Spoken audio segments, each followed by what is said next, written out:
In 2008, when the MRAPs were fully fielded, there was a huge reduction in fatalities from CIEDs, but there was a spike in serious injuries and fatalities for rollovers. So what they did was came out with this training. The first year that this training was out and fully implemented, there was an over 80% reduction in those injuries and fatalities because soldiers knew what to do in a rollover. So that's the bottom line. That's why we do this. 2 of my MRAPs have actually been involved in an IED, and they got repurposed for this training. So it's a real cab, real doors, real seats, real seat belts that they're actually going to use in theater. And it can be confusing, especially being upside down. It throws your equilibrium out. And you can have all sorts of stuff flying around in the back of the vehicle. And you have to keep your wits about you. The statistics will tell us that 40% of the people that are deployed to Afghanistan will be in a rollover incident. Of those 40% that are in a rollover, the people that got this training increase their survivability by 2/3.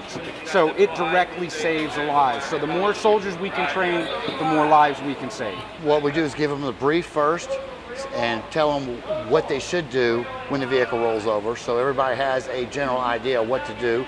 We line them all up and we load them in when it's their turn to get in and ride, put them in the seatbelt, make sure they put the seatbelt on properly, and start rolling them.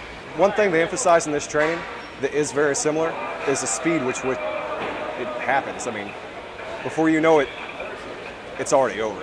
So repeating this training just helps make those actions second nature, which is very important. The vehicle stops rolling whatever angle they are at.